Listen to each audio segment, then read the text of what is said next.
لیکن یہ کہ امام مہدی کی حکومت قائم کرنے کے لیے کون لوگ آئیں گے؟ عرب جو ہیں وہ اندر سے کھوکھلے ہو چکے ہیں، عیاشی نے، دولت نے، پیسے نے، دولت، پیسہ، عیاشی، اس کی وجہ سے کھوکھلے ہو چکے ہیں۔ یہاں میں آپ کو دو حدیثیں سنانا چاہتا ہوں۔ سنن ابن ماجہ کی روایت ہے حضرت ابو ہریرہ سے رضی اللہ تعالی عنہ، قال قال رسول اللہ صلی اللہ علیہ وسلم اذا وقعت الملاحم بعث اللہ بعثا من الموالی ہم اکرم العرب فرسا واجودہ سلاحا یوید اللہ بہم الدین، رواہ ابن ماجہ عن ابی ہریرہ رضی اللہ تعالی عنہ۔ جب ملاحم کا دور شروع ہوگا تو اللہ تعالیٰ اٹھائے گا ایک لشکر یا لشکروں پر لشکر موالی میں سے۔ موالی کون ہے؟ عربوں نے جب فتح کیا تھا اس پورے علاقے کو خلافت راشدہ کے دوران، اور پھر وہ لوگ جو ہے، ایک رائے تو یہ تھی کہ انہیں غلام بنایا جائے سارے آبادیوں کو، لیکن یہ کہ حضرت عمر کا اجتہاد تھا، اس کے مطابق جو ان کو غلام نہیں بنایا گیا تو وہ موالی کی حیثیت رکھتے ہیں۔ عربوں میں دم نہیں ہے، موالی میں سے لشکر اٹھیں گے کہ جو در حقیقت حضرت مہدی کی حکومت کو قائم کریں گے۔ دوسری حدیث سنیے، عن عبداللہ ابن الحارث رضی اللہ تعالی عنہ، اور یہ ابن ماجہ کی روایت ہے، قال قال رسول اللہ صلی اللہ علیہ وسلم یخرج الناس من المشرق فیوطئون للمہدی یعنی سلطانہ، لشکر نکلیں گے، لوگ آئیں گے مشرق سے، اور وہ حضرت مہدی کی حکومت کو جمائیں گے اور قائم کریں گے۔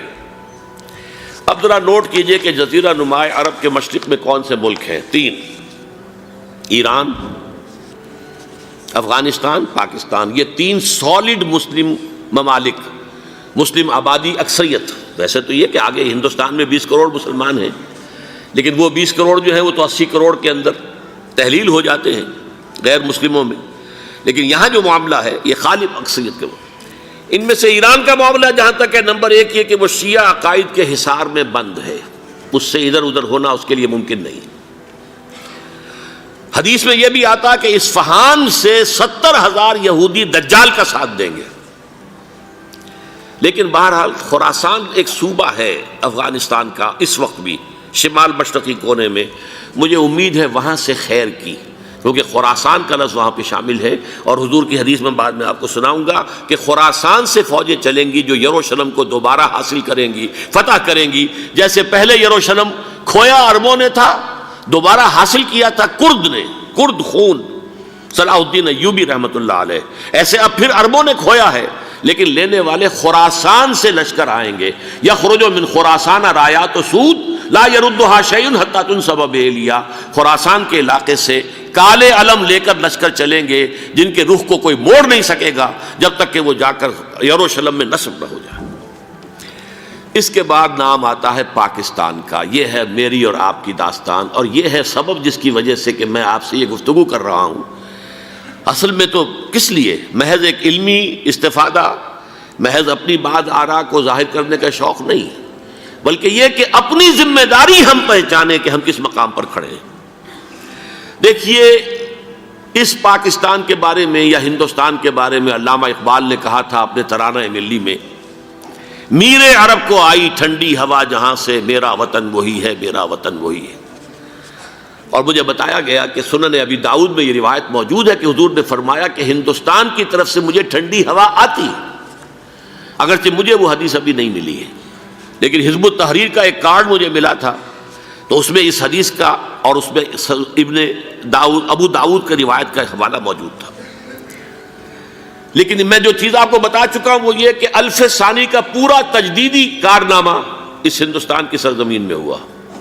مجدد الف ثانی شیخ احمد سرندی، شاہ ولی اللہ دہلوی، سید احمد بریلوی، وہ تو ہمارے پاکستان میں آ کر جو ہے ان کا خون جذب ہوا ارض پاکستان میں۔ پھر شیخ الہند مولانا محمود حسن۔ تحریک خلافت چلی تو صرف ہندوستان میں چلی اور کہیں نہیں چلی۔ آزادی کی تحریک چلی پوری دنیا میں، وہ نیشنلزم کی بنیاد پر چلی، ملے نیشنلزم، عرب نیشنلزم، ترک نیشنلزم۔ ہمارے ہاں چلی تو اسلام کے نام پر، پاکستان کا مطلب کیا؟ لا الہ الا اللہ۔ پھر پاکستان قائم ہوا معجزے کے طور پر، بلکہ نازل ہوا ہے لیلۃ القدر میں، انا انزلناہ فی لیلۃ القدر، جیسے قرآن نازل ہوا لیلۃ القدر میں، یہ پاکستان بھی نازل ہوا لیلۃ القدر میں۔ اس کا برقرار رہنا ابھی تک معجزہ ہے۔ ہندو یہ سمجھتا تھا، کانگریس سمجھتی تھی کہ جھٹپٹ ختم ہو جائے گا۔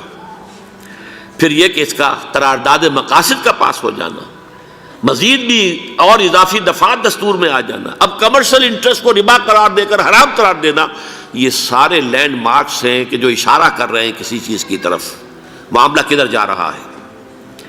پھر یہ کہ یہ جو 14ویں صدی کے مجدد تھے شیخ الہند، اس کے بعد سے کچھ ایسی شخصیتیں عظیم پیدا ہوئی ہیں ہند میں، جن کو میں سمجھتا ہوں کہ 14ویں صدی کے مجدد اور 15ویں صدی کے مجدد کے درمیان یہ 15ویں صدی کے مجدد کی راہ کو سیدھا کرنے والے، جیسے کہ حضرت یحییٰ نے کہا تھا میں تو آنے والے کا راستہ سیدھا کر رہا ہوں حضرت عیسیٰ کے لیے، ایسے ہی 15ویں صدی کے لیے امام مہدی کے لیے راستہ صاف کرنے والے سب سے پہلے علامہ اقبال، جنہوں نے اسلام کا تصور دین کی حیثیت سے دوبارہ زندہ کیا ہے، ورنہ اسلام ایک مذہب کی شکل اختیار کر چکا تھا۔ پھر مولانا مودودی، مولانا ابوالکلام آزاد حکومت الہیہ کے نعرے کے ساتھ میدان میں آئے۔ یہ اقبال نے جو تصور پیش کیا تھا اس پر عملی جد و جہد کے لیے حزب اللہ قائم ہوئی۔ نوٹ کر لیجئے 11 برس کا فرق ہے عمر کا علامہ اقبال کے اور ابوالکلام کے، اور 1913 میں جب حزب اللہ قائم کی ہے اس وقت علامہ اقبال کی ملی شاعری اپنے عروج کو پہنچ چکی تھی۔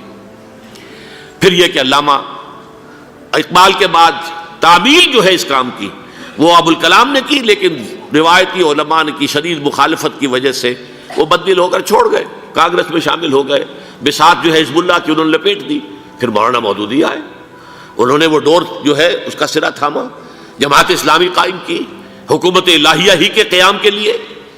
اگرچہ میرے نزدیک یہ کہ وہ انتخابی اور ایک قومی سیاست کی ایک جماعت بن کر پاکستان میں جو ہے دلدل میں پھنس گئی ہے، اب ہم اس کی کوشش کر رہے ہیں تنظیم اسلامی اور یہ تحریک خلافت جس کے تحت یہ جلسہ ہو رہا ہے، یہ ساری چیزیں وہ ہیں کہ آپ کو سوائے پاکستان کے اور کہیں نہیں ملیں گی پوری دنیا میں۔ معلوم ہوتا ہے کہ پاکستان کو بہت بڑا رول پلے کرنا ہے اس میں، اور اس کے ساتھ اب جمع کر لیجئے افغانستان کی عمارت افغانستان، اسلامی عمارت افغانستان قائم ہو چکی ہے۔ یہ پچھلے 20 سالوں میں جو کچھ وہاں ہوتا رہا ہے اس سے پہلے تصور نہیں ہو سکتا تھا۔ علامہ اقبال کے فرزند بھی دیکھ کر آئے ہیں، تو اگرچہ وہ خود میں سمجھتا ہوں کہ خاصے انہیں آپ لبرل کہیں، آزاد خیال کہیں، لیکن اس درجے متاثر ہو کر آئے تھے کہ انہوں نے یہ کہا افغانستان میں جو میں نے حالات دیکھے ہیں کہ اگر 2-4 اور مسلمان ملکوں کے اندر یہ نظام قائم ہو جائے تو پوری دنیا مسلمان ہو جائے گی۔ یہ سب کچھ کیسے ہو رہا ہے؟ یہ آنے والے دور کی جھلکیاں ہیں۔ Coming events are casting their shadows before. یہ سب بتا رہے ہیں کہ پاکستان افغانستان کو مل کر اس میں کوئی عظیم رول پلے کرنا ہے، اور اس کے ضمن میں اب میں علامہ اقبال کے بارے میں آخری بات کہہ رہا ہوں۔ علامہ اقبال کے بارے میں عام یہ خیال ہے، انہوں نے اپنے خطبات میں مہدی کا اور نزول مسیح کا، حالانکہ میں کل پڑھ رہا تھا مولانا سید احمد اکبر آبادی رحمۃ اللہ علیہ کا ایک مقالہ ان کا کہ علامہ اقبال نے ابن خلدون کے بارے میں یہ کہا ہے کہ مہدی کا اور نزول عیسیٰ کا دونوں کا انہوں نے انکار کیا ہے، حالانکہ ابن خلدون نے نزول عیسیٰ کا انکار نہیں کیا، صرف مہدی کا انکار کیا ہے۔ بہرحال علامہ اقبال نے خطبات میں انکار کیا ہے، لیکن یہ کہ اپنی شاعری کے اندر میں چیلنج کرتا ہوں کسی بڑے سے بڑے اقبال شناس کو، ان کا یہ شعر ذرا سنیے: خضر وقت از خلوت دشت حجاز آید بروں، کارواں زی وادی دور و دراز آید بروں۔ خضر وقت، امام وقت، رہنمائے وقت، قائد وقت، خلوت دشت حجاز، حجاز کی صحرا کی کسی خلوت گزینی سے نکل کر باہر آئیں گے۔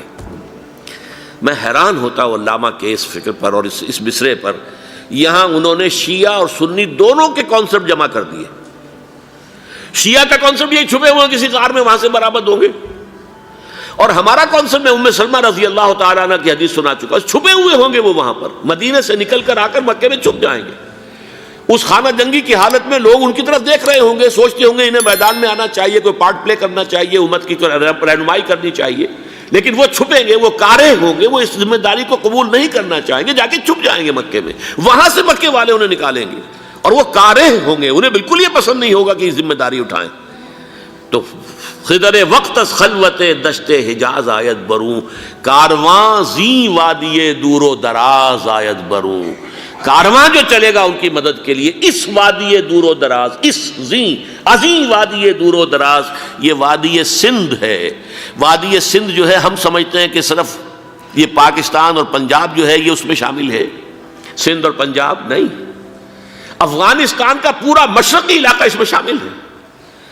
جیسے دریائے جہلم سندھ میں جا رہا ہے، جیسے دریائے گلگت سندھ میں آ کر ملتا ہے، جیسے دریائے چناب اور راوی اور جہلم اور یہ سب جا رہے ہیں اور آ رہے ہیں، اسی طرح دریائے کابل کہاں سے آ رہا ہے، دریائے گومل کہاں سے آ رہا ہے، ٹوچی کہاں سے آ رہا ہے، یہ سارا جو ہے ڈرین جو ہو رہا ہے ایسٹرن جو ہے پارٹ آف افغانستان، یہ سب وادی ہے۔ اس وادی کے یہ دو حصے ہیں، ایک حصہ جو ہے یہ ادھر پاکستان میں ہے اور اسی وادی کا دوسرا حصہ جو ہے وہ افغانستان میں ہے۔ کارواں زی وادی دور و دراز آیت بروں، کارواں چلے گا یہاں سے، یخرج ناس من المشرق یؤتون للمہدی یعنی سلطان ہی، مشرق سے فوجیں چلیں گی کہ جو مہدی کی حکومت قائم کریں گی، اور یخرج من خراسان رایات و سود، اور خراسان سے سیاہ پرچم چلیں گے کہ جن کا رخ کوئی موڑ نہیں سکے گا، حتیٰ تنصب بیلیا، یہاں تک کہ وہ جا کر یروشلم کے اندر نصب ہو جائیں گے۔ حضرات، میں ایک میری گفتگو کا حصہ باقی تھا لیکن میں اسے چھوڑ رہا ہوں، اس لیے کہ گلوبلائزیشن جو اس کی ہوگی، جو خلافت علی منہاج النبوہ کی تجرید کامل حضرت مہدی کے ہاتھوں عرب میں ہوگی، اس سے پہلے اس کے لیے محنت، کوشش، جد و جہد پاکستان اور افغانستان میں ہو چکی ہوگی جو اسے سپورٹ کرے گی اور وہاں جا کر حکومت قائم کرے گی۔ اس کے بعد گلوبلائزیشن کا جو مرحلہ اس کا ہے وہ حضرت مہدی کے ہاتھوں نہیں ہے، وہ حضرت عیسیٰ ابن مریم ان کے نزول کے بعد ہے، جن کے نزول کے بعد دجال کا خاتمہ ہوگا اور یہودیوں کا استحصال ہوگا، مسلمانوں پر بھی بڑی تکالیف عربوں پر آئیں گی، شدائد آئیں گے، لیکن یہ وہ میں حصہ ملتوی رکھتا ہوں کسی دوسری محفل اور کسی دوسری مجلس اور نشست پر۔ اب میں آپ کو ذرا اس جو انسانوں میں سے انسان دشمنی کا جن کا سب سے بڑا رول ہے، میں ان کی 2000 سالہ تاریخ کا آپ کے سامنے نقشہ رکھنا چاہتا ہوں۔ ان 1400 سال کا تو میں نے صرف 4 آپ کو پوائنٹس بتائے، موسیٰ سے عیسیٰ تک 1400 برس علیہ الصلوۃ والسلام، 2 مرتبہ عروج، 2 مرتبہ زوال، اشیریوں کے ہاتھوں پٹوائی، بابلیوں کے ہاتھوں پٹانا، گریکس کے ہاتھوں مرمت، رومنز کے ہاتھوں مرمت۔ یہ جو 2000 سال ہیں، کیونکہ اب تو ظاہر بات ہے 21ویں صدی شروع ہو گئی، 20 صدیاں حضرت مسیح کو پوری ہو گئی۔ پہلی بات نوٹ کیجئے، حضرت مسیح کی پیدائش ہے سن 1 قبل مسیح۔ یہ نقطہ آپ نے کبھی سنا ہے یا نہیں؟ جب ملینیم کا سلسلہ شروع ہوا تھا پچھلے سال تو میں نے بیان کر دیا تھا کہ ایک عجیب حساب کے اندر انہوں نے غلطی کی ہوئی ہے۔ حضرت مسیح کی پیدائش ہوئی 25 دسمبر کو، سن انہوں نے شروع کر دیا، اس کے بعد جنوری آئی تو پہلا سال شروع ہو گیا۔ اگر جنوری سے پہلا سال شروع ہوا تو یہ 6 دن جو ہے تو اس کے پچھلے سال میں تھے، لہذا کہا جائے گا کہ Jesus Christ was born 1 year before Christ, BC۔ تو 1 قبل مسیح میں حضرت مسیح کی پیدائش ہوئی۔ یہ آخری اسرائیلی نبی اور رسول۔ یہودی علماء کی مخالفت، دشمنی، سولی پر چڑھوا دینا میں بیان کر چکا ہوں۔ سن 33 عیسوی میں جبکہ حضرت مسیح کی عمر 33 برس تھی، اللہ تعالیٰ نے انہیں زندہ آسمان پر اٹھا لیا، لیکن یہودیوں نے اپنے خیال کے مطابق انہیں سولی پر چڑھوا دیا، ان کی موت واقع ہو گئی۔ اگرچہ اس کے بعد یہ اختلاف ہے ان میں، یہودی کہتے ہیں وہ سولی پر چڑھ گیا، ختم ہوا، مر گیا، عیسائی کہتے ہیں نہیں، انتقال ہوا ہے مسیح کا صلیب پر، لیکن پھر وہ دوبارہ زندہ ہو گئے ہیں۔ ان کی لاش ایک غار میں رکھ دی گئی تھی، وہاں ریزریکشن ہو گیا، ان کا وہاں سے بعد الموت وہی ہو گیا، اور پھر انہیں اللہ نے زندہ آسمان پر اٹھا لیا۔ تو ہمارے اور عیسائیوں کے درمیان نوٹ کر لیجئے، یہ چیز مشترک ہے کہ حضرت مسیح آسمان پر زندہ اٹھائے گئے۔ فرق کیا ہے؟ وہ سمجھتے ہیں کہ سولی دیے گئے، سولی پر مرے، پھر زندہ ہوئے، پھر گئے۔ ہم سمجھتے ہیں کہ نہیں، وما صلبوہ وما قتلوہ، انہوں نے نہ صلیب دے سکے انہیں اور نہ انہیں قتل کر سکے، بل رفع اللہ الیہ، اللہ نے اٹھا لیا۔ پھر ہمارا اور یہ اس کا عیسائیوں کا ایک اور اتفاق ہے، سیکنڈ کمنگ آف جیسس، حضرت مسیح دوبارہ آئیں گے، یہ عیسائیوں کا بھی عقیدہ ہے اور ہمارا بھی۔ بہرحال تو جیسا کہ میں نے عرض کیا کہ اس وقت یہ عذاب استیصال، عذاب اکبر کے مستحق ہو چکے تھے، لیکن اللہ نے ان کی مدت دراز کی ہے، لیکن ان پر دنیاوی عذاب کا ایک کوڑا جو ہے اللہ تعالیٰ کی طرف سے اسی وقت برسا، دنیاوی عذاب دنیا میں رہتے ہوئے ختم نہیں کیا۔ 37 برس بعد، حضرت مسیح کے رفع سماوی کے 37 برس بعد، سن 70 میں یہودیوں نے بغاوت کی رومیوں کے خلاف۔ رومی ٹائٹس جنرل تھا ایک، اس نے پھر جو حملہ کیا ہے، 1,33,000 یہودی ایک دن میں قتل کیا یروشلم میں، اور ہیکل سلیمانی گرا دیا۔ وہ ہیکل پہلے بھی گرا تھا، پہلے 1400 سال کے دوران میں بھی نبوکڈنضر نے گرایا تھا، لیکن پھر اس کے 150 سال بعد انہوں نے دوبارہ بنا لیا تھا، اس لیے وہ اسے سیکنڈ ٹیمپل کہتے ہیں۔ پہلا ٹیمپل جو حضرت سلیمان نے بنایا تھا، نبوکڈنضر نے گرا دیا 587 قبل مسیح میں، پھر دوبارہ انہوں نے 150 سال کے بعد بنا لیا۔ وہ اس تاریخ کا حصہ ہے، میں نے جس کے بارے میں آپ کو تفصیل نہیں بتائی۔ اس میں یہ ہوا سن 70 میں وہ گرا دیا گیا، وہ آج تک گرا پڑا ہوا ہے۔ نمبر 2، یہ کہہ دیا گیا کہ یہودیوں اس ارض فلسطین سے نکل جاؤ، تم یہاں نہیں رہ سکتے ہو۔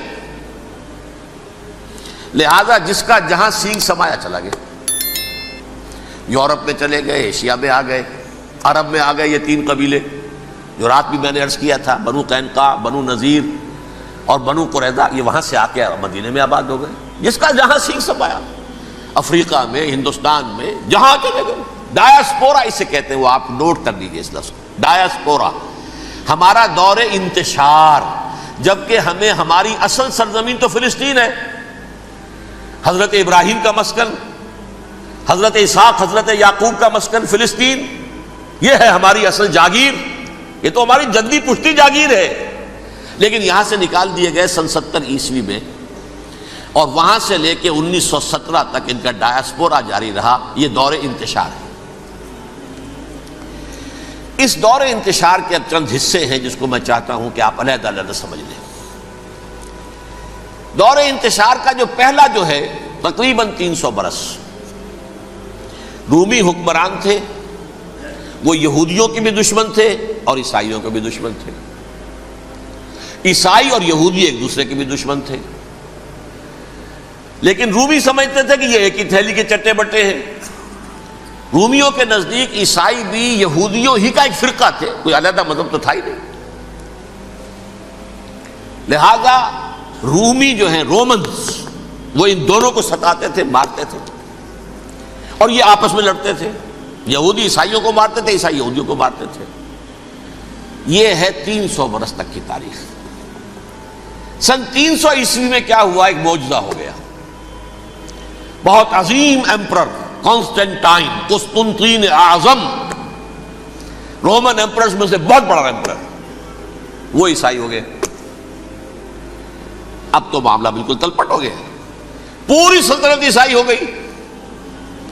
اب عیسائیوں کے عیش ہو گئے اور یہودیوں پہ مار پڑنی شروع ہوئی۔ اب عیسائیوں کا آپ خود سوچئے کہ جنہیں وہ خدا بنا بیٹھے ہیں، خدا کا بیٹا قرار دے رہے ہیں، ان کے قاتل کون؟ یہودی بدماش۔ لہذا ان کی وہ پٹائی شروع ہوئی ہے یورپ میں، پوری رومن امپائر میں، انہیں ذلیل کیا گیا، شہروں میں آمد بند، علیحدہ رہو، گھیٹوز کے اندر رہو۔ یہودی کا نام جو ہے وہ گالی بن گیا، جیسے آج بھی یہودی گالی کہتے ہیں، جیسے خنزیر کا لفظ، آخر وہ بھی اللہ کی مخلوق ہے، لیکن آپ کو معلوم ہے کوئی شخص زبان پہ نام نہیں لانا چاہتا خنزیر کا، سور کا، ہے تو مخلوق وہ بھی ایک حیوان ہے۔ ایسے ہی یہ ہے یہودی، یہودی گالی، جیوٹ گالی۔ لہذا ایک طرف تو ان دونوں کے درمیان دشمنی، جس کو قرآن کہتا ہے وَأَغْرَيْنَا بَيْنَهُمُ الْعَدَاوَةَ وَالْبَغْضَاءَ، ہم نے ان کے مابین دشمنی جو ہے پیدا کر دی۔ اور جب یہ پوری سلطنت عیسائی ہو گئی تو قافیہ تنگ ہو گیا یہودیوں کا، اب آئیے 571 عیسوی، یعنی جبکہ ڈائسپورا کو کتنا عرصہ ہو چکا تھا؟ 500 برس۔ سن 70 سے شروع ہوا ڈائسپورا، جب ٹائٹس نے گرایا ہے ہیکل کو اور نکال باہر کیا انہیں فلسطین سے، بھاگ جاؤ یہاں ایک یہودی بھی نہیں رہے گا، فلسطین سے نکال دیے گئے۔ اس کے پورے 500 برس بعد سن 571 عیسوی میں حضور کی پیدائش ہوئی، ولادت باسعادت محمد الرسول اللہ صلی اللہ علیہ وسلم۔ 610 میں آپ پر وحی کا آغاز ہوا، لیکن حضور کے ساتھ ان کا معاملہ کیا رہا؟ اول تو جبکہ حضور ابھی مکے ہی میں تھے، یہودیوں نے ریشہ دوانیاں شروع کر دی حضور کے خلاف۔ قریش مکہ کو سکھاتے تھے، پڑھاتے تھے، ان سے یہ پوچھو، ان سے یہ پوچھو، یہ اس طرح تنگ کرو، ان سے یہ امتحان لو، یہ آپ کے علم میں ہے۔ سورہ بنی اسرائیل میں، سورہ کہف میں وہ سوالات، جو امتحانی سوالات آئے تھے، ذوالقرنین کون تھا، اصحاب کہف کون تھے، تم رسول بنے پھرتے ہو تو بتاؤ، اور یہ روح کی حقیقت کیا بتاؤ، یہ ساری ریشہ دوانیاں کر رہے تھے بیٹھے ہوئے ابھی وہیں پر، حضور ابھی پہنچے بھی نہیں۔ ہجرت فرما کر حضور تشریف لے آئے تو حضور نے، جسے ماسٹر سٹروک کہا جائے گا، یعنی اسٹیٹس مین شپ کا ماسٹر سٹروک، آپ نے مدینے میں آتے یہودیوں کے ساتھ پیکٹ کر دیا، جوائنٹ ڈیفنس پیکٹ آف مدینہ، کہ اگر مکے والے ہم پر حملہ کریں گے تو ہم مل جل کر ایک قوم کی حیثیت سے مقابلہ کریں گے۔ یہ میثاق مدینہ کہلاتا ہے، جس کے بہت غلط معنی پہنائے جا رہے ہیں آج کل۔ بہرحال میں موضوع میرا چونکہ یہ نہیں، میں ادھر نہیں جاؤں گا، لیکن ہوا کیا؟ ہر مرتبہ یہ خیانت کے مرتکب ہوئے، ان نے جو عہد کیے تھے ان سے پھرے، اندر ہی اندر سازش، ریشہ دوانی، حضور کی بدترین دشمنی۔ سورہ نساء کی آیت نمبر 12 میں 14 میں 13 میں فرمایا ہے، لا تزال تطلع علی خائنۃ منہم، اے نبی ہمیشہ آپ کے علم میں ان کی طرف سے خیانتیں، بددیانتیاں آتی رہیں گی، اور بار بار وہ مسلسل جنگ کی آگ بھڑکاتے تھے، قریش کو دعوت دیتے، آؤ آؤ آؤ ہم اندر سے بغاوت کر دیں گے، تم آؤ تو صحیح، ختم کریں محمد کو اور اہل ایمان کو صلی اللہ علیہ وسلم ورضی اللہ تعالی عنہم اجمعین۔ لیکن پھر جب وہ آتے تھے تو یہ دبک جاتے تھے، ان میں ہمت نہیں تھی، میدان کے مرد نہیں رہے تھے۔ یہ سورہ حشر میں ان کا نقشہ کھینچا گیا ہے، کھلے میدان میں مقابلے کی اس کے اندر صلاحیت ہی نہیں ہے۔ یہ تو فصیلوں کے پیچھے سے، جیسے عورتیں کہیں دیہات میں لڑائی ہوتی ہے تو مرد جو ہے گلیوں میں لڑتے ہیں، عورتیں اوپر سے پتھر پھینکتی ہیں، بس وہ کام یہ کر سکتے تھے، من ورائے جدر، فصیلوں کے پیچھے سے، جنگ میں میدان میں نہیں آ سکتے۔ بہرحال قرآن مجید میں ہے یہ، سورہ مائدہ کی آیت نمبر 64، کلما اوقدوا نارا للحرب اطفاها اللہ، اکثر و بیشتر مواقع پر تو یہ جب آگ بھڑکاتے تھے جنگ کی، اللہ اسے بجھا دیتا تھا۔ لیکن بہرحال اس کے باوجود جنگیں ہوئی، غزوہ بدر، غزوہ احد ہوئی کہ نہیں، یہ ساری اس اصل شرارت ہوئی، اور اس کے نتیجے میں حضور نے پھر ایک ایک کر کے 3 قبیلوں کو سزا دی۔ غزوہ بدر کے فوراً بعد بنو قینقاع نکالے گئے مدینے سے، غزوہ احد کے فوراً بعد بنو نذیر نکالے گئے، اور غزوہ احزاب کے بعد بنو قریظہ نکال دیے گئے۔ یہ تو میں نے آپ کے سامنے رکھ دیا صرف حضور کے زمانے میں ان کا کیا رویہ رہا، دشمن۔ رات بھی ہم نے وہ آیت پڑھی تھی، لَتَجِدَنَّ أَشَدَّ النَّاسِ عَدَاوَةً لِلَّذِينَ آمَنُوا الْيَهُودُ وَالَّذِينَ أَشْرَكُوا، اہل ایمان کی دشمنی میں شدید ترین تم پاؤ گے یہودیوں کو اور مشرکین، مشرکین بھی بعد میں ہے، پہلے یہودی۔ حضور کے بعد کیا ہوا اب یہ نوٹ کیجئے، یہ ان کی تاریخ کا دوسرا دور ہے۔ حضرت عمر رضی اللہ تعالیٰ عنہ کا عہد خلافت ہے، بیت المقدس کا محاصرہ کیا گیا، فصیل بڑی اونچی، شہر اندر سے سیلف سفیشینٹ، حملے کا راستہ کوئی نہیں، محاصرہ طول کھینچ رہا ہے، لیکن ان کے پاس رسد بھی موجود ہے، پانی بھی موجود ہے، وہ دروازے بند کر کے بیٹھے ہوئے ہیں۔ بالآخر اللہ تعالیٰ کی مشیت کا ظہور کیسے ہوا؟ ان کے کچھ علماء آئے فصیل پر، کہا دیکھو مسلمانوں، تم قیامت تک بھی یہاں پڑے رہو گے محاصرہ کر کے، ہمارا یہ شہر فتح نہیں ہوگا۔ ہاں ایک درویش بادشاہ کے ہاتھوں یہ شہر فتح ہونا ہے، لیکن تمہارے اندر ہمیں وہ نظر نہیں آ رہا۔ ابو عبیدہ بن الجراح رضی اللہ تعالی عنہ امین هذه الامہ، ان کا فوراً ذہن گیا وہ درویش بادشاہ مدینے میں بیٹھا ہوا ہے عمر رضی اللہ تعالی۔ اب ایک اور عمر بھی ہے جو قندھار میں بیٹھا ہے، نقشہ وہی ہے، سادگی کی حد تک نقشہ وہی، بالکل وہی، اپنی آنکھوں سے دیکھا ہے وہی سادگی۔ عمر اول عمر ثانی تھے عمر بن عبدالعزیز۔ اب ایک اللہ کے فضل سے اللہ تعالیٰ ایدہ اللہ بنصرتہ، اللہ تعالیٰ ان کی نصرت فرمائے، دشمنوں کو ان کے مقابلے میں نیست و نابود کرے۔ انہوں نے ریکویسٹ بھیج دی کہ حضور تشریف لائیے، یہ شہر فتح ہو جائے گا۔ وہ ہے سفر تاریخی، اتنا طویل سفر، تقریباً 700 میل، ایک اونٹ، ایک خادم، ایک منزل پہ امیر المومنین اوپر بیٹھے، خادم آگے چل رہا ہے، اگلی منزل پہ خادم اوپر بیٹھا ہے، امیر المومنین آگے جا رہے ہیں۔ اور جب پہنچے ہیں تو وہ باری تھی خادم کی، انہوں نے ہاتھ جوڑ دیا، حضور خدا کے لیے تم کیا کہیں گے لوگ، وہ میرا برا حال کر دیں گے، تمہیں شرم نہیں آئی؟ امیر المومنین پیدل آگے چل رہے ہیں نکیل پکڑ کر، اور تم بیٹھے ہو اوپر براجمان ہو۔ حضرت عمر فرمایا الدور دورک، نہیں باری تمہاری ہے، بیٹھ۔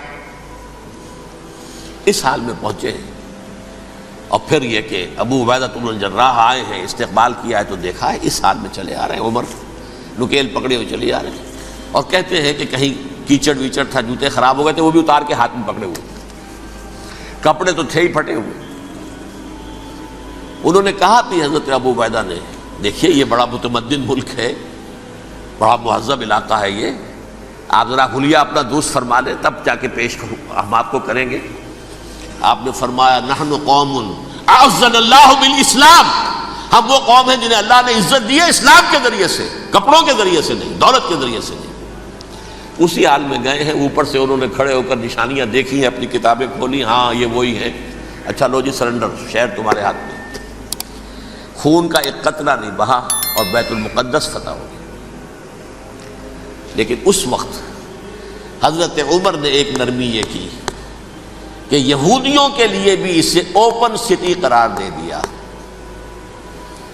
یہ احسان عظیم حضرت عمر کا، اس سے پہلے یہودی آ ہی نہیں سکتا تھا، داخل ہی نہیں ہو سکتا تھا، وہاں وہ آ کر وزٹ نہیں کر سکتا تھا، زیارت نہیں کر سکتا تھا اپنے مقدس مقامات کی۔ حضرت عمر نے یوں سمجھیے کہ تقریباً 550 برس کے بعد ان کے لیے راستہ کھولا ہے کہ ہاں تم آ سکتے ہو، زیارت کر سکتے ہو۔ لیکن یہ عیسائیوں نے لکھوایا معاہدے کے اندر، انہیں یہاں آپ آباد ہونے کی اجازت نہیں دیں گے، لیکن کم وزٹ دی پلیسز، دیکھیں زیارتیں کریں اور جائیں۔ یہ معاہدہ حضرت عمر کا ہے رضی اللہ تعالیٰ، جو پھر خلافت راشدہ کے بعد بنو امیہ نے بھی اس کو آرڈر کیا، بنو عباس نے کیا، پھر جو ہمارے یہ ترکوں میں اندر خلافت آئی تو ترک خلفاء نے بھی اس معاہدے کی پوری پابندی کی۔ فلسطین میں آ سکتے ہیں یہودی صرف زائرین کی حیثیت سے، وہاں آباد نہیں ہو سکتے۔ اب آئیے اگلا دور آیا حضرت عثمان کا دور خلافت۔ یہ ہے وہ وقت کہ اب یہود نے امت مسلمہ کی پیٹھ میں چھرا کھونکا۔ وہ کیسے؟ ایک یہودی عبداللہ ابن سبا اسلام کا لبادہ اوڑھ کر آ گیا، معاشرے کا جائزہ لے لیا، ان میں بنو ہاشم اور بنو امیہ میں جو پرانی کشاکش تھی اس کے کچھ نہ کچھ جراثیم باقی ہیں، اگر ان کو ذرا بھڑکا دے تو مسلمانوں میں انتشار پیدا ہو جائے۔ کہا یہ عثمان کون ہے؟ یہ تو بنو امیہ میں سے ہے، یہ حق تو بنو ہاشم کا ہے، خلافت ان کے پاس ہونی چاہیے، محمد کے تو رشتہ دار وہ ہے صلی اللہ علیہ وسلم۔ عوام الناس کے اندر بات پھیلنی شروع ہوئی، پھر ایک بڑی سازش کے انداز میں حضرت عثمان کے خلاف پروپیگنڈا، حضرت عثمان کے جو عاملین تھے، گورنر تھے، ان کے خلاف پروپیگنڈا، اور ایسی ہوشیاری کرتے تھے کہ کوفے میں کوفے کے حاکم کے خلاف کچھ نہیں کہنا، اجی مصر میں یہ ہو رہا ہے، اجی شام میں یہ ہو رہا ہے، اجی یہ جو عثمان ہے وہ یہ کر رہا ہے، یہ ظلم ہو رہا ہے، یہ لوٹ مار ہو رہی ہے، یہ خیانتیں ہو رہی ہیں۔ اب نہ تو اس زمانے میں مینز آف کمیونیکیشن، کیسے تصدیق کریں؟ افواہیں تو آپ آج کراچی کے اندر شروع ہو جائے تو پتہ نہیں چل سکتا کسی کو کہ کیا اس میں صداقت ہے کیا جھوٹ ہے. اور بری بات جو ہے فطرت انسانی کی کمزوری ہے وہ فوراً قبول کرتا ہے. کسی کے بارے میں اچھی بات ماننے کو تیار نہیں ہوتا لیکن بری بات تو فوراً تیار.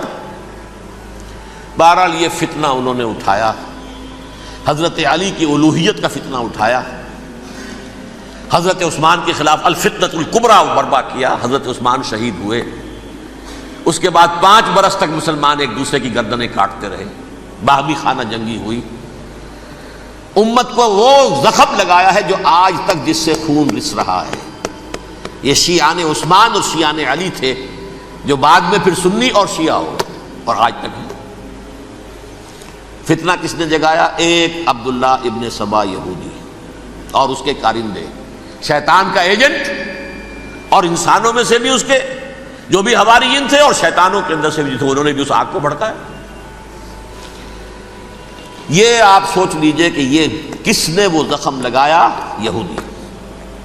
اگلا دور آیا، خلافت راشدہ ختم ہوئی، بنو امیہ کا بھی دور کافی گزر گیا. طارق ابن زیاد 712 عیسوی میں حملہ کرتے ہیں اسپین پر. اسپین اس وقت عیسائیت کا بہت بڑا گڑھ، بڑے کٹر ترین عیسائی جو ہے وہ اسپین میں تھے. لہذا یہودیوں کی وہاں بہت پٹائی ہوتی تھی، بہت پٹائی ہوتی. یہ میں بتا چکا ہوں، دشمنی تھی ان کی تو چلی آ رہی تھی عیسائیوں کے ہاتھوں یہودیوں کی. وہ تو سن 300 عیسوی سے ایمپرر کانسٹنٹائن کے بعد سے شروع ہو گئی تھی. اس حوالے سے یہودیوں نے اس وقت چالاکی یہ برتی، کچھ راستے واسطے بتائے، کچھ مدد کی طارق ابن زیاد کی. طارق ابن زیاد نے انہیں اپنا محسن سمجھا. ہسپانیہ فتح ہو گیا تو یہودی چونکہ محسنین کی فہرست میں آ چکے تھے، انہیں بہت اقتدار نصیب ہوا، بڑی سپورٹ مسلمانوں نے دی. ان کے بڑے بڑے علماء جو ہیں اسی دور کے اندر پیدا ہوئے، بڑے بڑے تھنکرز ان کے اسی دور میں پیدا ہوئے. بن گوریون جو کہ ایک وزیر اعظم تھا اسرائیل کا، اس نے یہ لکھا ہے اپنی کتاب میں، Muslim Spain was the golden era of our diaspora. وہ ڈائسپورا جو 70 عیسوی سے شروع ہوا تھا اور 1917 عیسوی تک جاری رہا ہے، اس میں سے گولڈن ایرا ہمارا جو تھا وہ مسلم اسپین تھا. ہسپانیہ میں بیٹھ کر ہم نے عیش کیے. لیکن وہاں سے انہوں نے اور جو کچھ کیا، یہ تو داستان کے تو بہت سے گوشے ہیں، لیکن میں جس اسٹریٹ لائن میں چل رہا ہوں اس کے اعتبار سے ایک بات سمجھ لیجیے. وہاں بیٹھ کر انہوں نے اب عیسائیت کی پیٹھ میں چھرا گھونپا، پروٹیسٹنٹ مذہب پیدا کیا، تقسیم کر دیا. جیسے شیعہ سنی کی تقسیم، عبداللہ ابن سبا، رومن کیتھولک اور پروٹیسٹنٹ کی تقسیم، یہودی علماء. ہوتا کیا تھا؟ ہسپانیہ کی یونیورسٹیاں ہیں، کارڈووا میں ہے، ٹولیڈو میں ہے، گریناڈا میں ہے، غرناطہ، قرطبہ، تولیتلا، اور وہاں آتے تھے لوگ. فرانس سے چلے آ رہے ہیں نوجوان پڑھنے کے لیے، جرمنی سے چلے آ رہے ہیں، اٹلی سے چلے آ رہے ہیں. 3 ہی ملک قریب ترین پڑھتے ہیں سینٹرل جو یورپ کے ہیں. یہاں پر جو ہے وہ اسلام جو نور پھیلا رہا تھا اس سے بھی مستفیض ہوئے. جہالت کے جو ہے پردے ان کے وہ چھٹے. اس کے ساتھ ہی وہ یہودی وہاں ان کے اندر جو جراثیم داخل کر رہے تھے وہ اس عیسائیت کے خلاف بغاوت تھی جو اس وقت دنیا میں عیسائیت اس وقت تھی. پوپ کا راج تھا دنیا میں اس وقت. یورپ میں جو عیسائیت تھی اس میں ایک طرف بادشاہ تھے، لیکن بادشاہوں کی حیثیت وہاں پر یوں سمجھ لیجئے کٹ پتلیوں کی تھی، اصل قوت پوپ کے ہاتھ میں تھی. اور پوپ کو انہوں نے جیسے قرآن نے کہا اتخذوا احبارهم ورهبانهم اربابا من دون اللہ، چونکہ سینٹ پال نے شریعت موسوی ساقط کر دی تھی تو اب شریعت تھی ہی نہیں. پوپ کو اختیار تھا جس چیز کو چاہے حلال قرار دے دے، جس چیز کو چاہے حرام قرار دے دے. اتخذوا احبارهم ورهبانهم اربابا من دون اللہ. انہوں نے کہا صاحب یہ پوپ کس بلا کا نام ہے، یہ بھی انسان ہے. بات تو ٹھیک تھی نا، اصل حیثیت تو کتاب کی ہونی چاہیے نا، ڈیوائن بک، دی ریویلڈ اسکرپچر. لہذا اور یہ کتاب ہر شخص پڑھ سکتا ہے. کوئی پوپ کے باپ کو جو ہے کوئی اس کے لیے پروپرائٹری رائٹس تو نہیں ہے کہ صرف پوپ پڑھ سکتا ہے یا پادری پڑھ سکتے ہیں. ہم بھی پڑھ سکتے ہیں، ہم بھی سمجھ سکتے ہیں. یہ باتیں تھی کہ جن کو بڑھا چڑھا کر بیان کر کے اور پوپ کا اقتدار ختم کرا دیا اور توجہ مرکوز کر دی بائبل کی طرف۔ اب بائبل میں بڑا حصہ تو اولڈ ٹیسٹامنٹ کا ہے۔ نتیجہ کیا ہوا؟ یہود کی عظمت پروٹیسٹنٹس کے نزدیک مسلم ہو گئی۔ اصل قوم تو یہ ہے، وہ دشمنی بدلی کہ نہیں بدلی؟ موسیٰ کے امتی یہ ہے، تورات موسیٰ کو دی گئی، ابراہیم کی نسل یہ ہے۔ لہذا وہ جو دشمنی تھی، جو عداوت تھی کہ ہمارے خدا کو سولی چڑھانے والے ہیں یہ بدماش، اس کا ازالہ ہوا۔ اس پروٹیسٹنٹ مذہب کے نتیجے میں یہ میں اب آپ کو بتاتا ہوں کہ ایک نتیجہ وہ نکلا ہے جسے برٹرنڈ رسل نے بیان کیا ہے۔ اس کی کتاب ہے ان پریز آف آئیڈلنس، صفحہ 108۔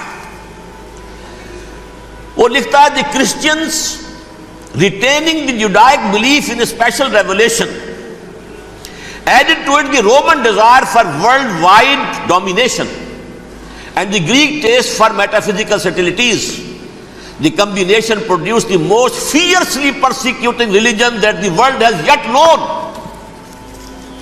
یہ تین چیزیں آ کر عیسائیت میں مل گئی۔ ایک تو جب یہ اولڈ ٹیسٹامنٹ جو ہے وہ ان کے ہاتھ میں آ گئی، اور اس کے میں کچھ آپ کو بتا دیتا ہوں کہ اولڈ ٹیسٹامنٹ کی تعلیمات، کیونکہ یہ اولڈ ٹیسٹامنٹ جو ہے یہ محرف تھی۔ اصل تورات تو گم ہو گئی تھی 587 قبل مسیح میں، جب پہلی مرتبہ ہیکل جو ہے تباہ ہوا ہے، اس وقت ختم ہو گئی تھی۔ اس کے کوئی 150 سال کے بعد انہوں نے یادداشتوں سے مرتب کر کے لکھی ہے۔ اب اس میں ان کے اپنے خیالات، اپنے امانی، اپنی توجیحات وہ شامل ہو گئیں۔ لہذا میں آپ کو حوالے دیتا ہوں اس کتاب کے اندر مظالم کی جو تعلیم دی گئی ہے۔ اہل کتاب نے اپنے مظالم قتل عام کے جواز کے لیے تورات میں تبدیلیاں کی اور پیغمبروں پر دہشت ناکی اور بدترین حرام کاری کے الزامات لگائے۔ سنیے، پہلا حوالہ ہے یہ گنتی باب 31 آیات 17-18۔ اس لیے ان بچوں میں جتنے لڑکے ہیں سب کو مار ڈالو، اور جتنی عورتیں مرد کا منہ دیکھ چکی ہیں ان کو بھی قتل کر ڈالو، لیکن ان لڑکیوں کو جو مرد سے واقف نہیں اور اچھوتی ہیں اپنے لیے زندہ رکھو۔ یہ کسی اللہ کی کتاب کا یہ جملہ ہو سکتا ہے؟ کسی ریویل بک کا؟ اور سنیے، یہ ہے استثناء ڈیٹرانومی باب 20 آیت 16-18۔ پر ان قوموں کے شہروں میں جن کو خداوند تیرا خدا میراث کے طور پر تجھ کو دیتا ہے، کسی ذی نفس کو جیتا نہ بچا رکھنا، جیسا خداوند تیرے خدا نے تجھ کو حکم دیا بالکل نیست کر دینا۔ مرد، عورتیں، بچے، بوڑھے سب ختم۔ یہ کتاب مقدس ہے۔ اور سنیے، سیموئیل باب 27 آیت نمبر 9۔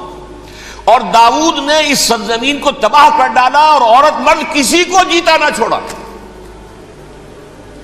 نمبر 4، ان سب آباد شہروں کو ماں، عورتوں اور بچوں کے بالکل نابود کر ڈالا۔ کتاب استثناء باب 3 آیت 6۔ یہ ہے جو کہہ رہا ہے برٹرنڈ رسل، کرسچینٹی میں آ کر یہ تین چیزیں شامل ہو گئی۔ ایک تو یہ باربیرین، یہ تعلیم جو ہے، اور یہ مذہب کے نام پہ تعلیم، یہ کتاب مقدس کی تعلیم۔ نمبر 2، رومنز کے اندر جو ایک تمنا تھی ورلڈ ڈومینیشن کی، وہ عیسائیت کے اندر آ گئی، اس لیے کہ پوری رومن امپائر جو ہے عیسائی ہو گئی، تو اسے وراثت کے اندر ورلڈ ڈومینیشن کی جو ایک تمنا تھی وہ مل گئی۔ اور پھر یہ کہ انہوں نے جو توہمات تھے یونانیوں کے، ان کو بھی اپنے ہاں مختلف شکلوں کے اندر جمع کر لیا۔ ان تین چیزوں کا the combination produced the most fiercely persecuting religion that the world has yet known. اس کے نتیجے میں دنیا میں تاریخ انسانیت کے اندر جو بدترین خوخار ترین مذہب ہو سکتا ہے وہ شکل عیسائیت نے اختیار کی۔ اور اس کا مظہر عتم کیا تھا؟ نوٹ کیجئے، صلیبی جنگیں۔ ایک بات ٹائم ٹیبل کے اعتبار سے نوٹ کر لیجئے گا، فرسٹ ملینیم ختم ہوا، سیکنڈ شروع ہوا۔ ان کے 1000 سال ختم ہوئے تو 11ویں صدی میں سیکنڈ ملینیم شروع ہوا، تو پہلی صلیبی جنگیں ہوئی۔ لاکھوں مسلمان قتل کیے. صرف یروشلم کے اندر اتنا خون بہایا ہے کہ خود ان کے ہسٹورینز لکھتے ہیں کہ جب ان سلیبیوں نے جب گھوڑوں کے ساتھ وہ چل رہے تھے گلیوں میں تو ان کے گھوڑوں کے گھٹنوں تک خون کی ندی بہ رہی تھی. جہاں سے گزرے ختم کرتے چلے گئے, آبادیاں کی آبادیاں ختم کرتے. اگرچہ اس کروسیڈ میں گیہوں کے ساتھ گھن بھی پسا, یہودی بھی بہت مارے گئے. یہ فرانس سے, جرمنی سے جب یہ کروسیڈرز آ رہے تھے 3000 میل کا سفر طے کر کے آئے تھے. سوچئے تو صحیح, اربن ثانی پوپ جو تھا آگ لگا دی تھی اس نے پورے یورپ کے اندر. شرم سے ڈوب مرو, تمہارے مقدس علاقے مسلمانوں کے ہاتھ میں. انفیڈلز, یہ کافر, یہ مرتد, یہ ملحد. مسیح جہاں پیدا ہوا, مسیح کو جہاں سولی دی گئی, وہ کہاں ہے؟ ان کے ہاتھ میں. وہ آگ لگائی ہے, 3000 میل کا فاصلہ طے کر کے یہ قومیں آئی ہیں وہاں, اور جو تباہی مچائی ہے انہوں نے. تاریخ انسانی میں ایسی بربریت کی کوئی مثال. اور یہ ان کے اپنے ہسٹورینز لکھتے ہیں. شرم کے بارے ایسے محسوس ہوتا ہے جیسے ان کی گردنیں جھکی جا رہی ہیں. لکھتے ہیں اگرچہ بھٹکے ہوئے ہیں لیکن کبھی بھولی ہوئی منزل بھی یاد آتی ہے راہی کو, اور بھٹکے ہوئے آہو کو پھر سوئے حرم لے چل. اس کی ضرورت ہے مسلمان کو پھر اس کا مقصد یاد دلایا جائے. پاکستان اس لیے نہیں بنایا گیا تھا کہ ہمارے ہاں ٹاٹے اور برلے نہیں تھے تو ہمارے پاس اس کے بھی باپ وجود میں آ جائیں, اس لیے تو نہیں بنایا گیا تھا. پاکستان اس لیے نہیں بنایا گیا تھا کہ جاگیرداروں کی جاگیرداریاں محفوظ ہو جائیں. پاکستان اس لیے تو نہیں بنایا گیا تھا. اور یہ کہ نمازیں اور مسجدیں تعمیر ہو جائیں, مسجدیں تو امریکہ میں تعمیر ہو رہی ہیں عالی شان سے عالی شان, اس لیے پاکستان نہیں بنا تھا. آج بھی مسلمان, میں معذرت سے عرض کر رہا ہوں مولانا سے, آج بھی بھارتی مسلمان کی ایوریج نمازی ہونے کے اعتبار سے پاکستانی مسلمان سے کہیں بہتر. آج بھی برقع نظر آ جائے گا تو ہندوستان میں نظر آ جائے گا. میں نے اپنی آنکھوں سے دیکھا چند سال پہلے جب مکہ مسجد حیدرآباد دکن میں 3 دن مسلسل میری تقریریں ہوئی ہیں, 10,000 مرد اور 5,000 خواتین, اور ان میں سے کوئی بغیر برقعے کے نہیں تھی. ایک سیلاب نظر آ رہا تھا برقعوں کا کہ جب جلسہ ختم ہوا ہے رات کے 12 بجے 3 دن تک متواتر. یہاں کہاں نظر آئے گا برقع آپ کو؟ یہاں تو جس کے پاس 2 پیسے ہو گئے اس نے سب سے پہلے برقع اتار کے پھینک دیا. معلوم اچھی طرح سمجھ لیجئے یہ چیزیں تو وہاں زیادہ ہیں یہاں کی نسبت. اصل ضرورت تھی کہ یہاں اس نظام کو قائم کیا جائے, وہ نظام عدل اجتماعی, وہ جس میں حریت ہو, جس میں عام آدمی بھی خلیفہ وقت کو ٹوک سکے. یہ کرتا کیسے بن گیا؟ ایک خاتون بھی کھڑی ہو کر دامن پکڑ لے, عمر تمہیں کیا حق ہے کہ ہمارے مہر کے اوپر پابندی لگا رہے ہو, جبکہ اللہ نے نہیں لگائی. اللہ قرآن میں قنطارہ کا لفظ استعمال کر رہا ہے. ڈھیروں سونا دے دے کوئی شخص اپنی بیوی کو مہر کے اندر, طلاق دیتے وقت اس میں سے کچھ نہیں لے سکتا. آپ کون ہوتے ہمارے حق کے اوپر پابندی لگانے والے؟ اور عمر نے کہا آج ایک بڑھیا نے وہ اب عمر کو دین سکھایا, آرڈیننس واپس. حضرت سعد بن ابی وقاص رضی اللہ تعالی عنہ جو فاتح ایران تھے, وہ گورنر ایسے ہی نہیں بن گئے تھے ریوڑیاں بٹی ہو اور گورنری مل گئی ہو. وہ تو خود فاتح تھے ایران کے, اس لیے گورنر تھے. صرف ایک پرچہ پہنچا ہے بارگاہ خلافت میں, حضرت عمر فاروق کے پاس انفارمیشن آئی سعد نے اپنے گھر کے باہر ڈیوڑی بنا لی ہے اور ایک دربان کھڑا کر دیا ہے. حضرت بلال کو بھیجا ہے رقعہ دے کر, اور یہ حکم تھا کہ بلال پہلے تو جاتے ہی ڈیوڑی میں آگ لگا دینا, پھر یہ رقعہ دینا میرا. اور رقعے میں لکھا ہوا تھا ہے سعد, لوگوں کو ان کی ماں نے آزاد جانا تھا, تم نے انہیں اپنا غلام کب سے بنا لیا ہے. یہ دربان کھڑے کر دیا اپنے آگے. وہ حریت, وہ مساوات کہ جا رہا ہو خلیفہ وقت اور چارج لینے جا رہا ہے بیت المقدس کا, کوئی ذاتی علاج کے لیے نہیں جا رہا, سیر و سیاحت کے لیے نہیں جا رہا, چارج لینے کے لیے. بالکل سرکاری وزٹ ہے, آفیشل وزٹ ہے, اسٹیٹ وزٹ ہے. اور حال کیا ہے؟ 700 میل کا فاصلہ طے کرنا اور ایک اونٹنی, کوئی انٹوریج نہیں, کوئی قدم و حشم نہیں, کوئی جمبو جٹ بھرے ہوئے نہیں, کچھ نہیں. ایک اونٹنی, ایک خادم. اس ایک اونٹنی پر چونکہ راستے کا راشن بھی ہے لہذا 2 آدمی نہیں بیٹھ سکتے, ایک بیٹھ سکتا ہے. ایک منزل خلیفہ وقت بیٹھا ہوا ہے اوپر اور خادم نکیل پکڑ کر چل رہا ہے. اگلی منزل خادم اوپر بیٹھا ہے اور خلیفہ وقت عمر بن الخطاب رضی اللہ تعالی عنہ اور وہ آگے آگے نکیل پکڑ کر چل رہے ہیں. یہ نظام چاہیے آج نوع انسانی کو۔ اس کے انتظار میں، اس کی تلاش میں نوع انسانی نے کتنے تجربے کر لیے، کیسی چھلانگیں لگائیں، ملوکیت ختم کی، آسمان سے گرا کھجور میں اٹکا، جمہوریت آئی نام نہاد، لیکن وہ سرمایہ دارانہ نظام بن کر آگے سے بڑھ کر لعنت بن گئی۔ پہلے جاگیردار مسلط تھا، اب سرمایہ دار اور کارخانے دار مسلط ہو گیا۔ اس سے نکلنے کے لیے زور لگایا، کمیونزم کی طرف گئے، چھلانگ لگائی، اب ایک پارٹی ڈکٹیٹر بن کر بیٹھ گئی۔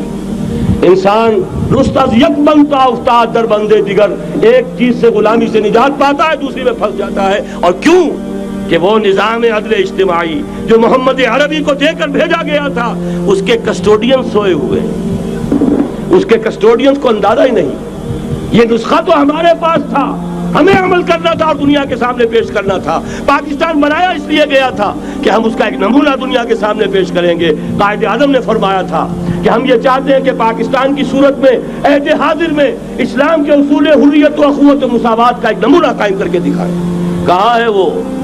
بھٹک گئے، سو گئے۔ وَلَنُذِيقَنَّهُم مِّنَ الْعَذَابِ الْأَدْنَىٰ دُونَ الْعَذَابِ الْأَكْبَرِ، بڑے عذاب سے پہلے چھوٹا عذاب کا مزہ چکھائیں گے۔ لَعَلَّهُمْ يَرْجِعُونَ، شاید کہ لوٹ آئیں۔ کوئی عجب نہیں اس عذاب الادنیٰ سے بعد ہم جاگے نہیں، ہوش میں نہیں آئے، کوئی عجب نہیں کہ بڑے عذاب کا کوڑا ہماری پیٹھوں پر برس جائے۔ لیکن مجھے یہ یقین ہے، نوٹ کر لیجئے، اگر یہ دوسرا امکان ہو گیا، خدا نہ خواستہ اللہ کے عذاب کا کوڑا ہماری پیٹھ پر برسا، مجھے یقین ہے اللہ ہندوؤں کو مسلمان بننے کی توفیق دے گا، لیکن اسلام کا بول بالا اسی خطے سے ہوگا۔ تاریخ میں یہ ہو چکا ہے آیا فتنہ تاتار کے افسانے سے، پاسباں مل گئے کعبے کو صنم خانے سے۔ تاتاریوں کے ہاتھوں کروڑوں مسلمان قتل ہوئے، لیکن اسلام نے تاتاریوں کو فتح کر لیا، اور پھر اسلام کا مسلمانوں کا دوسرا دور عروج انہی تاتاریوں کی مختلف شاخوں کے تحت ہوا۔ وہ تاتاری ہی تو تھے، وہ سارے ہورس، ٹرکش ہورس، ترکان تیموری، ترکان سبوی، ترکان سلجوقی، ترکان عثمانی، وہی تو سٹاک تو وہی ہے آیا فتنہ تاتار کے افسانے سے، پاسباں مل گئے کعبے کو صنم خانے سے، اس لیے کہ حضور نے فرمایا مشرق سے ہوگا، یہاں سے فوجیں چلیں گی، تو کوئی عجب نہیں۔ بہرحال یہ دو امکانات ہیں، لیکن اس کا فیصلہ تیرے ہاتھوں میں ہے، دل یا بدن، سیدھی سیدھی بات۔ اگر تو اب بھی ہم ٹھیک ہو جائیں، جاگ جائیں، ہوش میں آ جائیں، قوم یونس کی طرح توبہ کر لیں، تو بغیر عذاب کے کوڑے کے رحمت خداوندی ہم پر سایہ کرے گی۔ اگر ہم نہ جاگے تو وہ عذاب کا کوڑا آئے گا۔ یہ نہیں میں کہہ سکتا ان ادری قریب بعید ما توعدون، یہ میں نہیں کہہ سکتا، یقین کے ساتھ جانتا ہوں کہ آئے گا، لیکن یہ کہ اس کے بعد بھی یہی سے بول بالا ہوگا۔ اگر ہمارے ذریعے نہیں تو ان کے ذریعے سے، جو ہمیں شکست دے کر پھر اسلام قبول کر لیں گے، لیکن کیوں نہ پہلے ہی راستے پر چلنے کی کوشش کریں۔ اب نوٹ کر لیجئے، یہ کتابیں اگر آپ پڑھنا چاہیں تو کتاب الملاحم میں پڑھیے۔ بدترین عذاب عربوں پر آیا کھڑا ہے، سروں پر تنا ہوا ہے، بدترین۔ ایسی جنگ ہونی ہے الملحمۃ العظمیٰ، جس کو کہ میں بھی آپ کے گواہی پیش کر دوں گا، جسے کہا گیا ہے دی لاسٹ کروسیڈ۔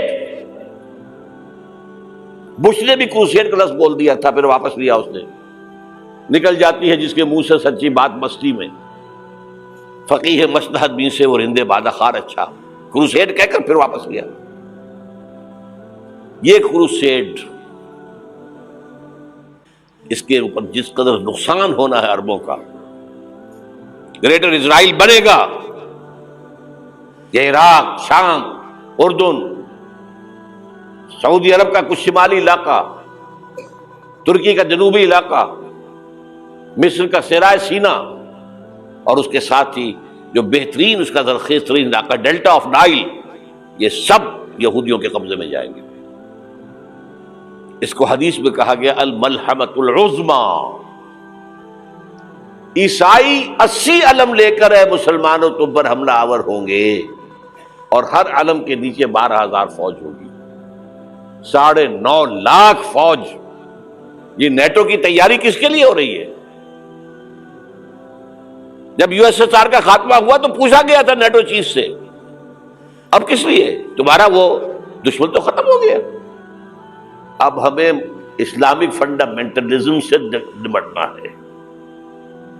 وہ جانتے ہیں خطرہ یہی ہے. اب اسلام ابھر سکتا ہے، مسلمانوں کے سینوں کے اندر وہ آگ ہے، اوپر خاکستر آ گیا ہے، تم پہ اٹھانا بیٹھنا، یہ اندر تو انگارا ہے، اوپر سے راکھ ہے، اس سے دھوکہ نہ کھا جانا ان کے دلوں کے اندر. اور بش نے کہا تھا مسلمان چاہتے ہیں کہ ہسپانیہ سے لے کر انڈونیشیا تک نظام خلافت قائم کریں. اور میں حیران ہوا تھا کہ اس کمبخت کو ہسپانیہ کا خیال کیسے آ گیا. ہمیں تو کبھی آتا ہی نہیں، اب ہم تو بھول گئے. وہ تو 500 برس پرانی بات ہے جبکہ وہاں سے ہمیں نکال دیا گیا تھا. اگرچہ اقبال نے کہا تھا ہے ارض فلسطین پہ یہودی کا اگر حق، ہسپانیہ پر حق نہیں کیوں اہل عرب کا. ہسپانیہ میں تو 800 سال حکومت کی مسلمانوں نے، اور ابھی 500 برس ہی گزرے ہیں نا. یہودی تو ارض مقدس سے 2000 سال نکالے گئے. انہیں لا کے آباد کیا گیا، عربوں کے سینے میں خنجر بھونک دیا گیا. وہ چھوٹا سا ملک جو چاہتا کرتا، کوئی پوچھنے والا نہیں.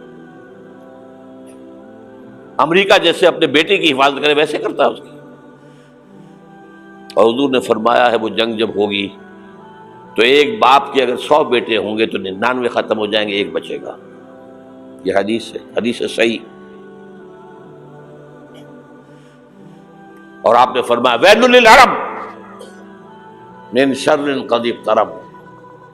عربوں کے لیے ہلاکت ہے، عربوں کے لیے بربادی ہے اس شر سے جو قریب آ چکی ہے. اور آج جس طرح انہوں نے ان کی تہذیب کو اختیار کر لیا ہے، دبئی جا کر دیکھیے، بدترین مغربی معاشرہ جو ہے وہ دبئی کے اندر ہم نے قائم کر کے دکھا دیا.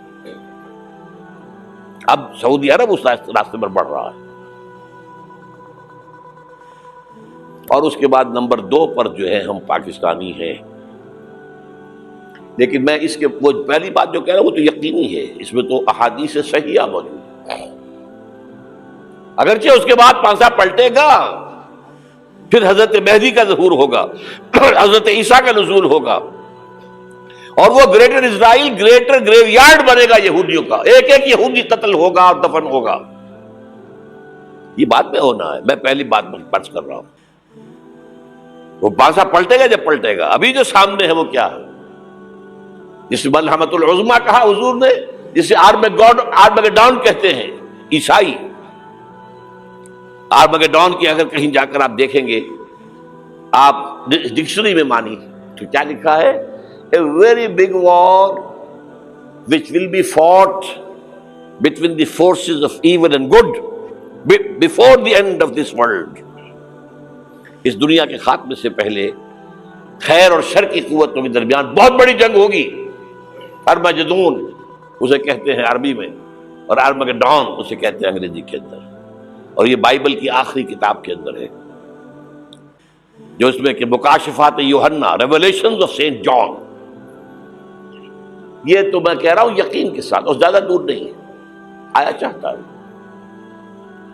اس لیے کہ یہودیوں کا اور عیسائی جو کنزرویٹوز ہیں، نیو کنزرویٹوز، ان کا 5 نکاتی ایجنڈا ہے متفق علیہ، جس کے تحت کہ یہ جنگ صلیبی شروع کی گئی ہے. وہ سن لیجئے آپ. آرمگیڈون نمبر 1، گریٹر اسرائیل قائم ہو جانا اس کے نتیجے میں نمبر 2، مسجد اقصی اور قبۃ الصغریٰ کو گرانا نمبر 3، وہاں 3rd ٹیمپل، وہ مسجد جو حضرت سلیمان نے بنائی تھی 1000 قبل مسیح میں، پھر برباد کی تھی نبوکدنضر نے، دوبارہ بنائی گئی، پھر دوبارہ ختم ہوئی 70 عیسوی تک گری پڑی ہے. ان کا خانہ کعبہ گرا ہوا ہے 70 عیسوی سے لے کر آج تک. ایک دیوار ہے ویلنگ وال، جہاں جاتے ہیں، روتے ہیں، پیٹتے ہیں، ماتم کرتے ہیں. وہاں وہ بنے گا 3rd ٹیمپل. اور نمبر 4، اس میں لا کر رکھا جائے گا تخت حضرت داؤد کا. یہ تخت کہاں ہے اس وقت؟ یہ لندن شریف کے اندر جو ان کی پارلیمنٹ کا جو چرچ ہے، ویسٹ منسٹر ایبے، اس میں رکھا ہوا ہے. ایک پتھر تھا جس پر بٹھا کر حضرت داؤد کی تاج پوشی ہوئی، پھر حضرت سلیمان کی ہوئی، پھر وہ پتھر رکھ دیا گیا جب حضرت سلیمان نے بنایا ہیکل مسجد اقصیٰ، وہاں رہا وہ. ہر بادشاہ جو تھا یہودی اسی کے اوپر بٹھا کر اس کی تاج پوشی ہوتی تھی. سن 70 میں ٹائٹس نے گرایا اسے ہیکل کو، وہ پتھر لے گیا، وہاں سے روم گیا، روم سے آئرلینڈ گیا، آئرلینڈ سے اسکاٹ لینڈ آیا، اسکاٹ لینڈ سے انگلینڈ آیا، اور اب وہ رکھا ہوا ہے 14ویں صدی عیسوی سے آج تک. وہ ویسٹ منسٹر ایبے میں رکھا ہوا، ایک کرسی کی سیٹ میں اسے بنا دیا گیا ہے تخت کی شکل میں. اب انگریزوں میں کوئی ملکہ ہو، کوئی بادشاہ ہو جس کی بھی تاج پوشی ہونی اس میں ہوتی.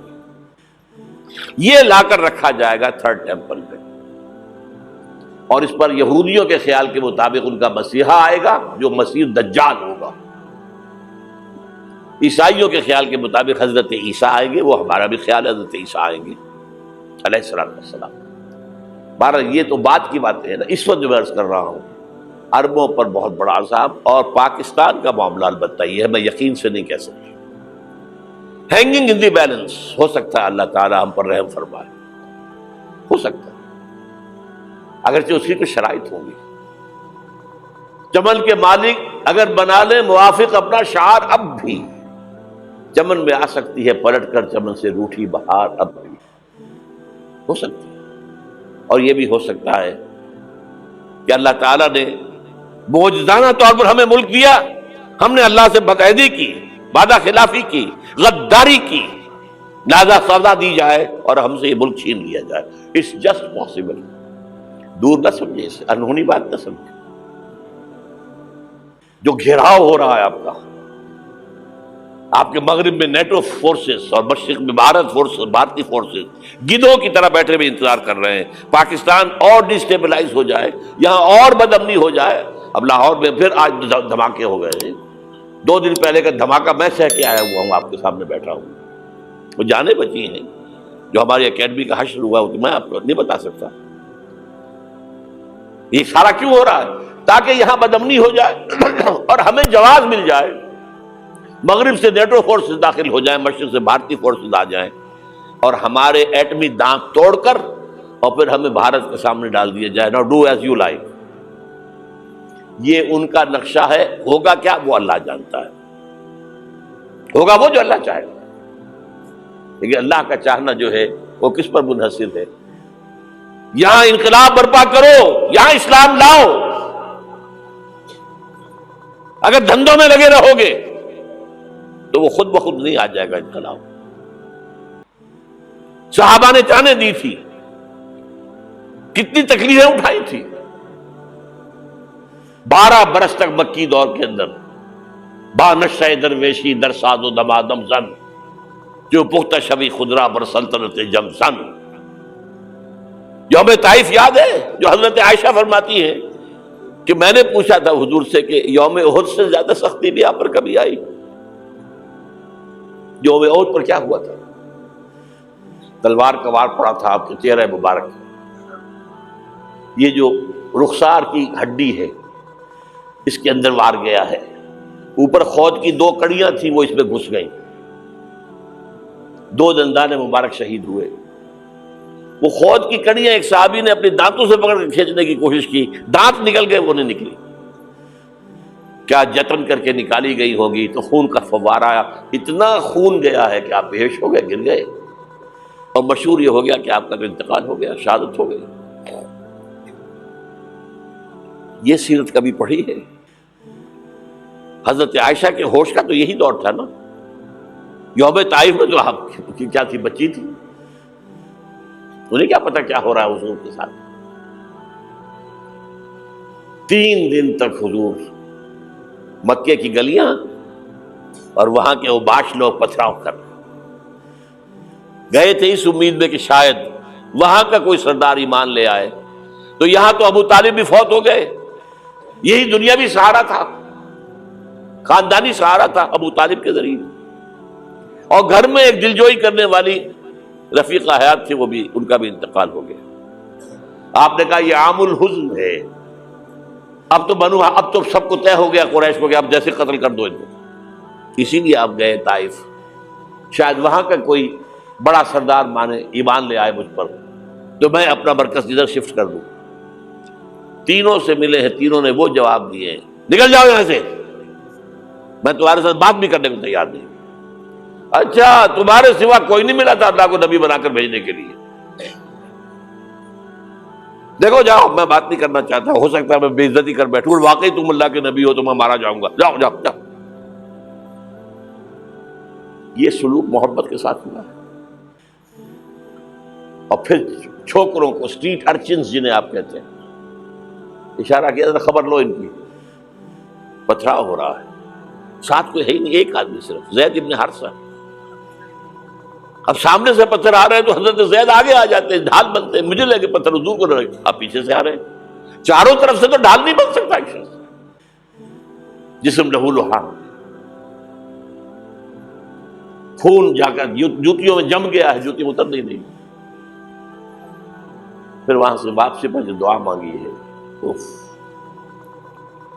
اللہم الیک اشکو ضعف قوتی وقلت حیلتی وہوانی علی الناس.